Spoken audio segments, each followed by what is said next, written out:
Hello everyone. This video tutorial provides guidance on building a custom two-dimensional 2D calculator for data gap filling applications.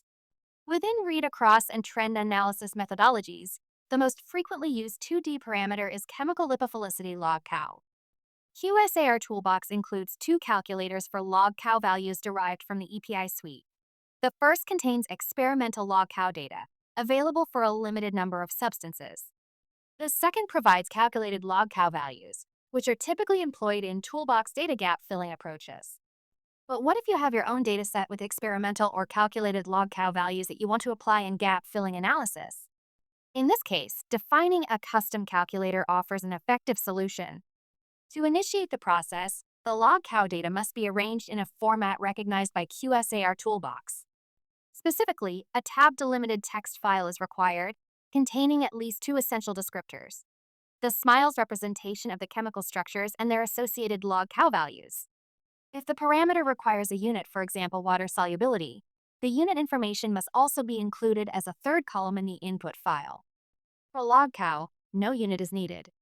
For the current task, we are going to use a predefined template provided within QSAR Toolbox to facilitate correct data formatting. To access this template, navigate to the Input module, click the arrow adjacent to the list, and select from Examples folder. Proceed to locate the experimental log cow for 27 chemicals TXT file by scrolling down. Right-click on the file to open and review its organizational structure. Now let us go back to the current task. We have a file ready, and we need to import it into QSAR Toolbox in order to use the values for data gap filling purposes. How to do this?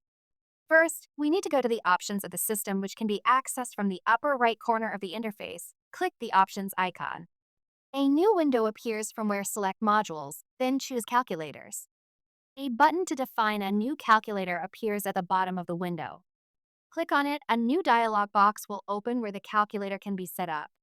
At the bottom of the window, we can see what is required to be fulfilled as information to successfully accomplish the task. First step is to define a title. This is how the calculator will further appear in QSAR Toolbox. For example, let's type Custom Log Cow Calculator. Next to the title, there is an About button where we can specify extra information such as description, source, or author optional. Next step is to specify the type of calculator, 2D or 3D. Since log cow is a topological descriptor, select 2D. As mentioned earlier, log cow has no unit and the unit field is empty. However, if the imported file contains unit information, it must be also specified here in this field. Finally, we need to set up the preliminary created tab-delimited file containing SMILES notations and log cow values. To do this, click on Add from File button and browse to the experimental log cow for 27 chemicals TXT file and open it. When defined this way, the calculator will only work for the chemicals included in the file. If you want the calculator to cover a broader set of chemicals, you can combine it with an existing one. For example, you may merge your custom file with the built-in EPI suite log cow calculator. To do this, click on Add Existing and select Log Cow. When two calculators are used, you must specify how their results are combined. QSAR Toolbox offers four methods. Min selects the lower of the two log cow values. Max selects the higher of the two log cow values. Average calculates the mean of both values. Hierarchy applies the calculators in order. The first is used if a value is available. Otherwise, the second is applied. Select the hierarchy method. Once all settings are defined, click OK, then confirm again with OK, and finally click Yes to accept the changes. Important: QSAR Toolbox must be restarted before the custom calculator can be used. To demonstrate the application, we will use the custom calculator in trend analysis for predicting acute aquatic toxicity of the chemical with CAS number 25167-673. Enter the chemical by its CAS number. Before proceeding with an example demonstrating how to replace the default log cow, which is used in the data gap filling, let us first open the parameters level of endpoint tree. The newly imported calculator appears in the to-do list. The parameters are alphabetically ordered, thus we find the newly imported parameter down here.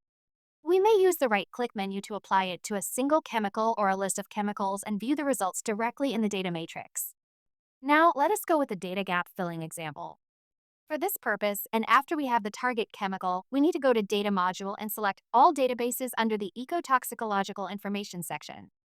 In Category Definition module, use the Organic Functional Groups profiler to define the primary group. Either choose it directly from the section down or click by Profiler button and select it there. Use the strict option to find analogs that have exactly the same categories as the target. Gather the data from the identified analogs. Expand the endpoint tree on the level of ecotoxicological information, aquatic toxicity, mortality, LC 5096H, Animalia chordata actinopterygii. Go to Data Gap Filling module and apply trend analysis. Use helpers to remove data points exceeding the water solubility of the respective chemicals. Now we have a good trend. To change the default log cow descriptor with a newly defined, go to Descriptors on the left menu, double-click on an active descriptor to remove it. Scroll down to locate the custom log cow calculator and double-click on it to move it at the top. Return to the prediction view. The LC50 prediction will now be updated, reflecting a slight change, and the active descriptor is displayed with the name of our custom-defined calculator. You can now accept the prediction. Congratulations! You now know how to define a custom calculator and use it for data gap filling purposes. Contact QSAR Help Desk for technical questions. If your question concerns policy or regulatory acceptance of Toolbox results within EU regulations of ECHA's competence, please refer to the ECHA website directly.